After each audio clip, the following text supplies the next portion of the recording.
Kisah Para Rasul 4 ayat 32 sampai selesai. Situ cara hidup jemaat. Adapun kumpulan orang yang telah percaya itu, mereka sehati dan sejiwa, dan tidak seorang pun yang berkata bahwa sesuatu dari kepunyaannya adalah miliknya sendiri, tetapi segala sesuatu adalah kepunyaan mereka bersama. Dan dengan kuasa yang besar, rasul-rasul memberi kesaksian tentang kebangkitan Tuhan Yesus, dan mereka semua hidup dalam kasih karunia yang melimpah-limpah. Sebab tidak ada seorang pun yang berkekurangan di antara mereka, karena semua orang yang mempunyai tanah atau rumah menjual kepunyaannya itu, dan hasil penjualan itu mereka bawa. Dan mereka letakkan di depan kaki rasul-rasul, lalu dibagi-bagikan kepada setiap orang sesuai dengan keperluannya. Demikian pula dengan Yusuf, yang oleh rasul-rasul disebut Barnabas, artinya anak penghiburan, seorang Lewi dari Siprus. Ia menjual ladang miliknya, lalu membawa uangnya itu dan meletakkannya di depan kaki rasul-rasul. Kita akan belajar bagaimana cara hidup jemaat mula-mula. Nah, bagaimana cara hidup mereka, yaitu jemaat pada awal ya, mula-mula itu, dan apa yang bisa kita tarik di dalam kehidupan kita sebagai jemaat di masa kini atau masa sekarang. Ya. Di ayat 32 dikatakan adapun kumpulan orang yang telah percaya, di kumpulan ya, kelompok atau komunitas ya. Kumpulan orang yang sudah percaya kepada Yesus sebagai Tuhan dan juru selamat mereka, ya. Dikatakan adapun kumpulan orang yang telah percaya itu, mereka sehati. Berarti kumpulan itu lebih dari satu kan? Ya, berarti banyak, bisa banyak. Nah, bagaimana cara hidup mereka pada saat itu? Mereka sehati. Ya, sehati artinya apa? Hatinya sama kan? Ya, hatinya sama. Ya. Kira-kira apa yang terjadi kalau hati dalam komunitas kelompok itu beda-beda? Misalnya hatinya mau, yang satu maunya tiap hari berdoa, yang satunya maunya seminggu sekali, yang satu lagi maunya setahun sekali, yang satunya mau tidak usah berdoa.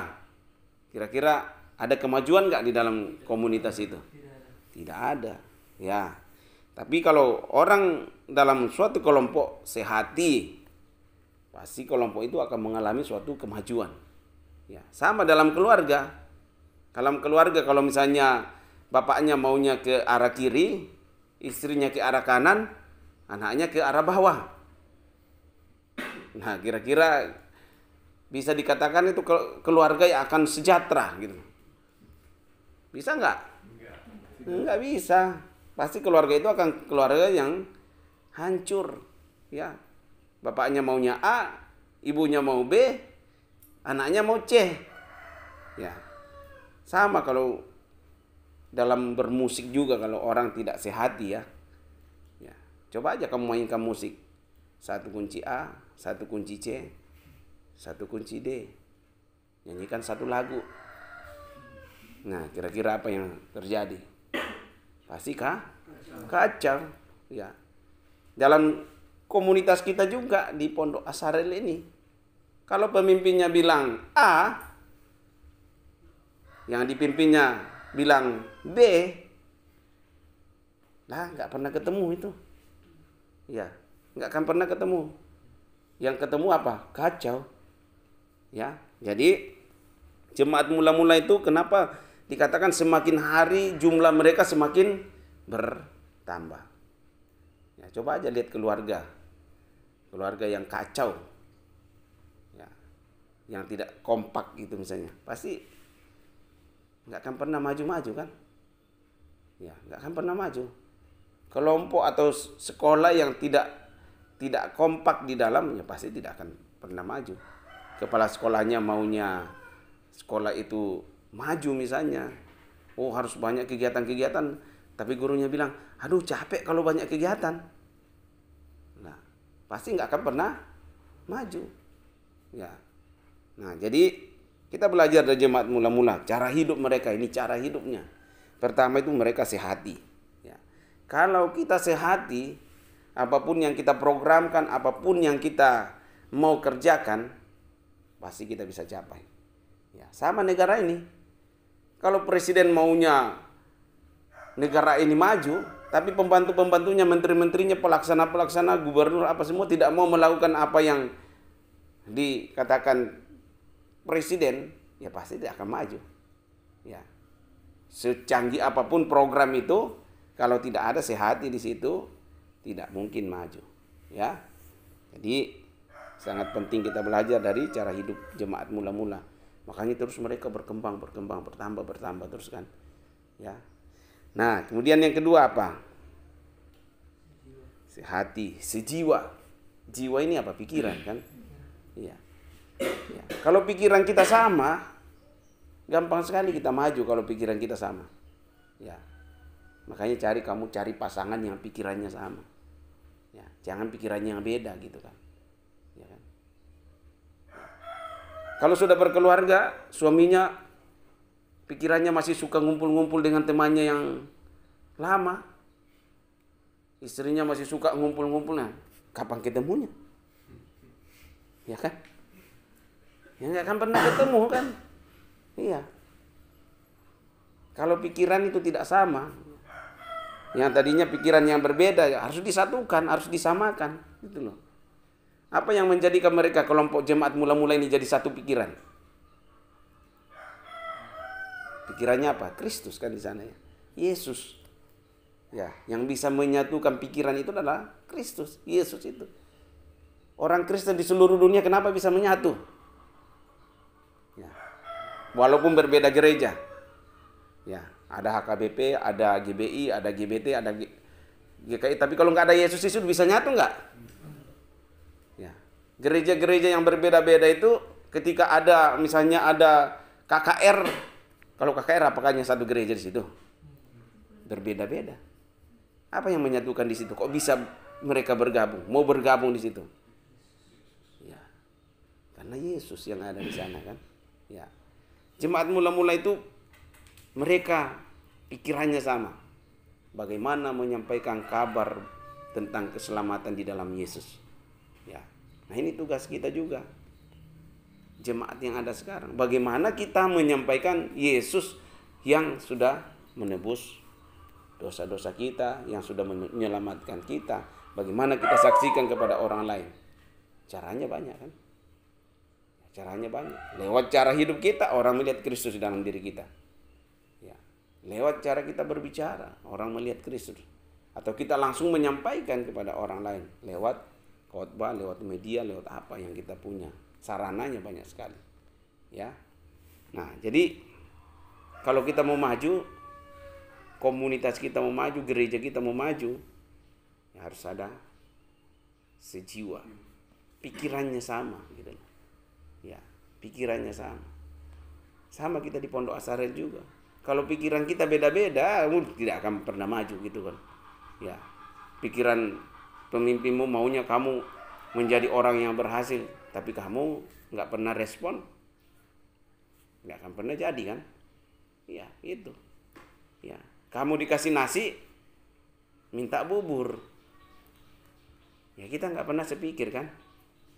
Ya, nggak pernah sih pikiran kita sama. Harus pikirannya sama yang saya katakan tadi. Kalau dalam komunitas itu pikirannya berbeda, susah untuk maju. Nah, jemaat mula-mula itu mereka sudah sehati, sejiwa, dan tidak seorang pun yang berkata bahwa sesuatu kepunyaannya adalah miliknya sendiri, tapi segala sesuatu adalah kepunyaan mereka bersama. Nah, ini harus dipahami baik-baik ini ya.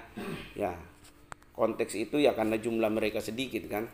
Ya, jadi mereka semangat di dalam berbagi itu.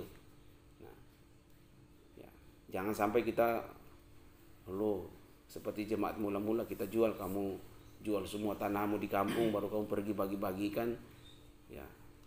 Kata firman Tuhan, juallah semua hartamu dan bagikanlah kepada orang-orang miskin gitu kan. Nanti kamu pulang ke sana, ambil sertifikat tanah orang tuamu, kamu pergi jual, baru bagi-bagi di kampung sana kan. Setelah itu kamu nggak punya rumah, nggak punya apa-apa, kamu jadi gembel kan. Nah, salah. Ya, artinya apa? Bagaimana kita, yang saya katakan itu empati ya, merasakan apa yang dirasakan oleh orang lain gitu kan. Kalau ada orang yang susah, sedangkan yang dibutuhkan ada padamu, berikanlah itu kan. Ya, jangan orang sudah susah, ada yang harusnya kamu bisa tolong dia, ya kamu diam aja gitu kan. Ya, misalnya di kampung kamu lihat tingkat anak-anak yang belum bisa membaca itu tinggi sekali misalnya. Sedangkan kamu bisa mengajarkan, kamu bisa ngajar untuk membaca, tapi kamu diam saja. Nah, itu artinya tidak seperti cara hidup jemaat mula-mula. Ya, jemaat mula-mula dikatakan sampai tidak ada yang kekurangan.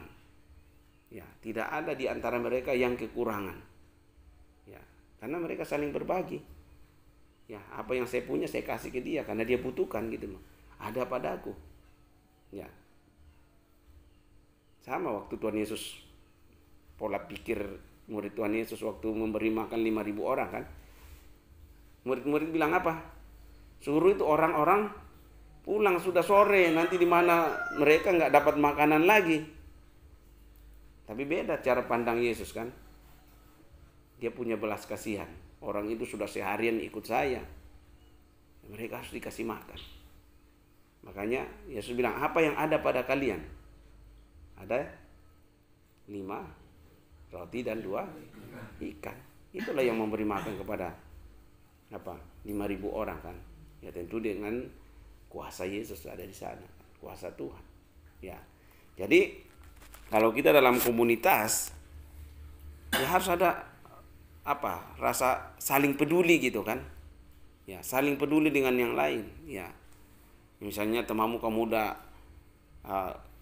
lihat dia sedih, kamu tambah bikin sedih dia kan. Dia lagi sedih, kamu putarin lagu sedih lagi kan. Ya, dia tambah sedih ya tuh. Ya. Putarkan lagu-lagu yang membangkitkan semangatnya gitu loh, semangatnya. Ya. Ada temanmu lagi semangatnya turun, ya bagaimana kamu membuat dia bisa semangat? Ya. Ya mungkin ya seperti Petrus katakan, kami uang tidak ada pada kami, tapi kami emas perak tidak ada pada kami, tapi apa yang ada pada kami berikan. Itu kuasa Tuhan. Ya. Kamu lihat temanmu tidak ada uang, ya, ada orang yang gelisah kalau nggak pegang uang kan. Kalian kan nggak gelisah kan? Nah, ya. Tapi kalau sudah sendiri nanti di luar sana kos-kosan, harus beli makan sendiri, kamu nggak ada uang pasti gelisah kan? Perut sudah bunyi belum ada ini. Nah, gimana caranya? Ya, berpikir 2 kali. Ya. Nah, jadi kamu lihat temanmu misalnya lagi nggak pusing ini, ya. Mungkin kamu nggak punya uang, tapi kamu punya tangan untuk dilipat kan? Ya, punya tangan untuk dilipat. Gimana cara ngelipatnya? Hah? Taruh di ketiak. Hah? Nah. Ya dilipat tangannya, model berdoa kan. Kamu doakan temanmu. Tuhan, ya, temanku ini sedang kena kanker, ya, kantong kering. Ya. Tuhan, kasihani dia gitu. Tuhan kasihani dia. Tuhan langsung jawab doanya. Itu ada di dompetmu. Ya kamu. Ya seringkali kita mendoakan orang padahal yang dibutuhkan orang itu ada pada kita, gitu loh. Tuhan bilang itu ada di kantongmu. Tapi berat sekali Tuhan. Saya cuma bisa doakan. Nah itu nggak bisa begitu. Ya kadang jawaban untuk orang itu sudah ada di kita kan. Tapi kita yang masih keras hati. Ya, jadi kita belajar dari cara jemaat mula-mula. Ya. Tidak ada yang berkekurangan di antara mereka. Mereka saling menopang satu dengan yang lain. Bahkan mereka tidak tanggung-tanggung jual harta mereka untuk menolong yang lain. Ya, sama kalian tuh ada di sini. Ya, kamu harus lihat contoh yang kami sudah kasih. Ya, kamu juga harus di luar sana nanti lihat orang yang misalnya, nih ada orang ini susah sekali, kasihan ini ya. Mau sekolah, sebenarnya dia pintar, mau sekolah tapi nggak ada biaya untuk sekolah. Tapi saya juga nggak ada uang. Tapi saya kan punya koneksi dengan orang lain. Oh saya bisa hubungin ini. Mungkin dia bisa bantu untuk masukkan kuliah. Supaya masa depannya juga baik. Ya, jangan Nanti kalau dia kuliah juga jadi saingan saya. Ya, nanti kalau dia maju, saya jadi saingan dengan dia. Biarin aja, semakin miskin dia.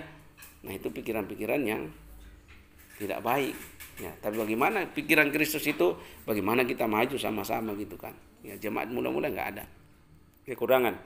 Nah, di ayat 33 dikatakan, ayat tadi ya, kepunyaan adalah miliknya sendiri, tetapi segala sesuatu adalah kepunyaan mereka bersama. Seakan mereka itu punya bersama gitu loh.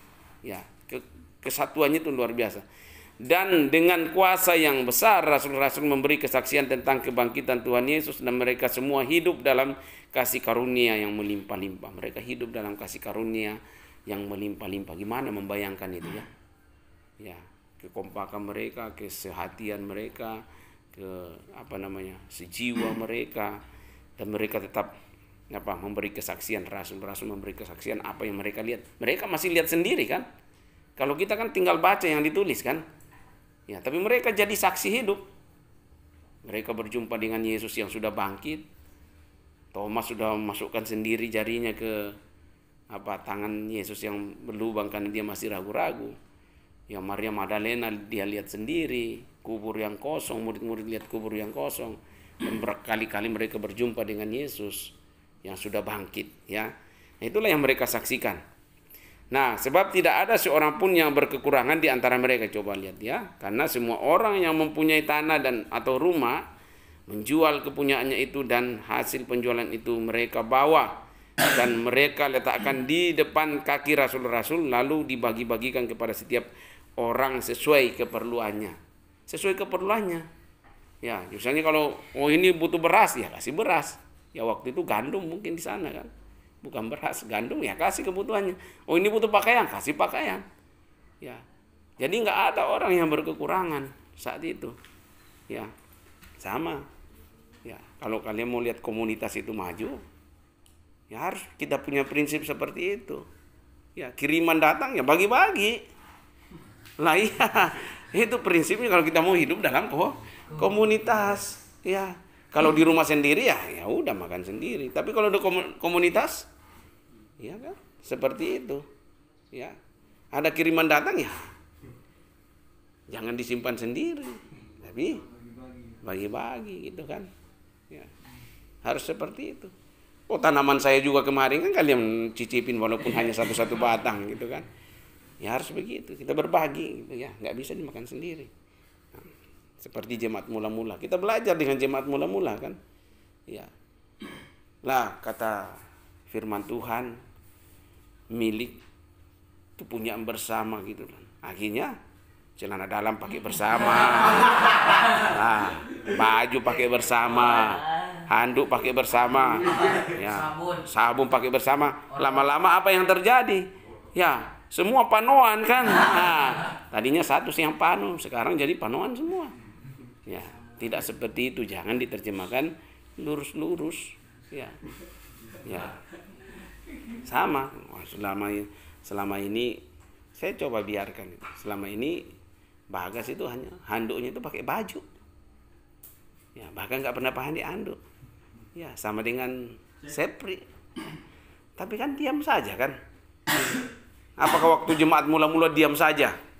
Pasti tahu lah ini kebutuhanku. Ya. Makanya Yesus bilang, kamu berdoalah dalam namaku, mintalah dalam namaku, maka kamu akan diberikan. Ya. Sering orang doa, sebenarnya banyak yang kami minta Tuhan, tapi Tuhan sudah tahu. Iya, Tuhan sudah tahu. Ya, tapi kamu nggak pernah minta. Ya, sombong namanya itu kan. Iya, mintalah gitu loh. Ya. Apa susahnya kan? Anjing saja kita kasih handuk, apalagi manusia kan. Ya, Coki saja suka pakai handuk kalau dimandiin. Masa Bagas ini? Ya. Tapi nggak pernah minta kan? Temanmu juga kan nggak pernah ngomong kan? Nah, temanmu ini nggak pernah peka gitu loh. Ya, hanya menikmati handuknya sendiri, tapi lihat temannya basah-basahan. Nah ini, berarti belum ada. Cara hidup jemaat mula-mula ini masih jauh ini. Kamu masih belum sehati kan. Kalau sehati itu, aduh, kasihannya Bagas ya. Gimana kalau saya kayak gitu ya? Kedinginan, basah-basah pulang. Ya. Seprik kayak gimana itu ya? Apalagi kau pulang mandi langsung panas dingin, demam. Nah. Yang penting saya nikmat, saya nggak sakit, biarin aja tuh Bagas sama Sepri sakit. Nah ini kan nggak ada kepedulian gitu kan? Ya. Ya. Sama juga yang di kamar mandi gitu kan? Ya. Kamar mandi cewek, biarin cewek lah yang cium baunya, ya, semprot sana sini, nggak disiram. Berarti nggak peduli dengan yang lain kan? Ya, sama yang pergi kencing dari atas itu kan. Ini tak peduli orang tidur di sini. Jadi semua coba diperhatikan itu ya, cara hidup jemaat mula-mula. Nah, kemudian mereka meletakkan di depan kaki rasul-rasul, lalu dibagi-bagi kepada setiap orang sesuai keperluannya. Sesuai keperluannya diberikan. Ya sama kalian juga sesuai keperluan kan? Ya. Cuma kan harus pasti ada komunikasi di antara mereka kan. Kalau nggak ada komunikasi, bagaimana rasul-rasul mau tahu kan? Ya pasti ada. Ya. Nah demikian pula dengan Yusuf. Ini besok saya bahas ini. Ya, menjual tanah. Kita lihat besok dengan Ananias dan Safira apa yang terjadi di sana. Itu poinnya beda lagi. Jadi yang saya mau tekankan pada pagi hari ini, apa yang bisa kita ambil dari cara hidup jemaat mula-mula. Pertama itu mereka sehati. Itu penting sekali ya. Hati kita harus sama. Ya. Itu lagunya apa dulu itu ya? Di antara hatiku, hatimu, ya, terbentang dinding yang tinggi. Kalau terbentang dinding yang tinggi berarti nggak nyatu kan? Iya. Hati yang sana lain, ada pembatas kan? Ya. Kalau dalam komunitas itu nggak ada pembatasnya. Hati kita tuh sama, itu kan? Ya.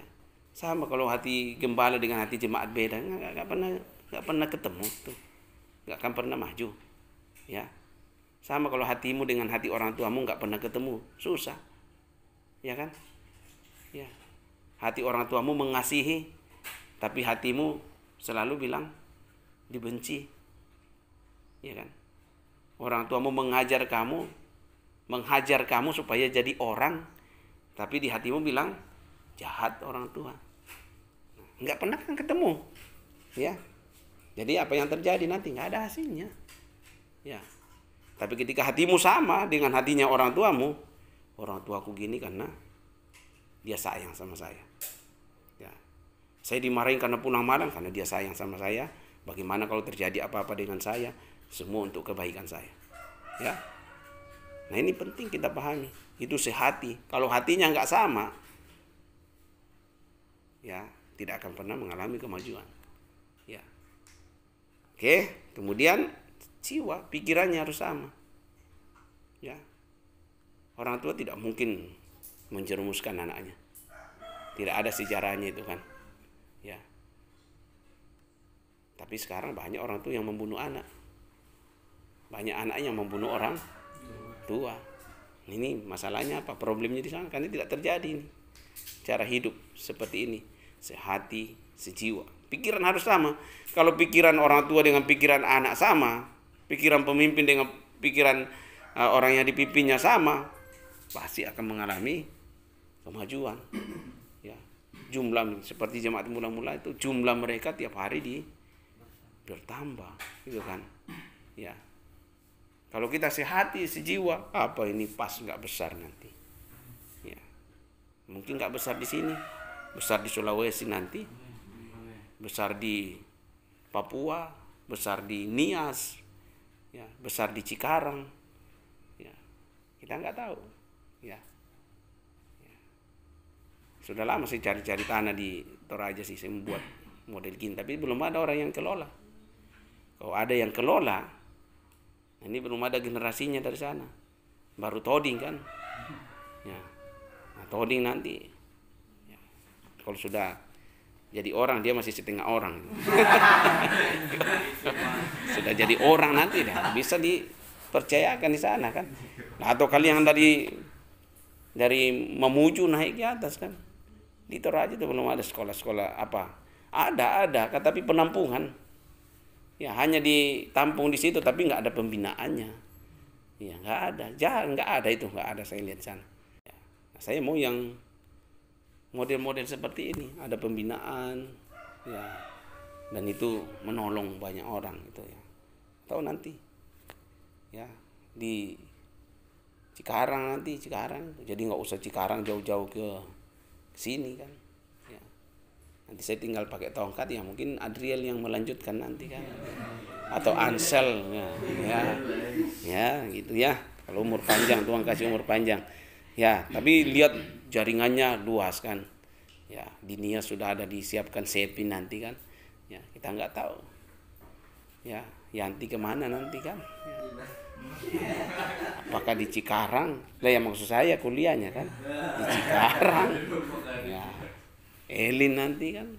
Elin ke Toraja nanti kembali. Bisa kan. Kamu bangun model-model seperti ini. Kan enak kita lihatnya kan. Saya tinggal keliling-keliling dengan telepon. Pak, ke Nias ya. Oke. Oke, Mamuju ya. Jangan lupa mampir di Mamasa. Oke. Ya, lah tinggal jalan-jalan kita kan. Lah enak kan kalau kayak gitu. Nah, jadi makanya saya masih mau kerja keras sekarang untuk membuat jaringannya kan. Ya. Gitu. Pak ini udah lama ini panggil Valen. Ya. Valen misalnya dia diutus ke Papua nanti ya. Suruh saya ke sana. Ya. Sampai di sana. Loh. Sama Emi. Ibu Gembala. Oke, ya. Jadi kita nggak tahu kan apa yang akan terjadi ke depan kan. Yang penting kita pokoknya prinsipnya miliki itu lah. Sehati, sejiwa. Ya, saling peduli gitu kan.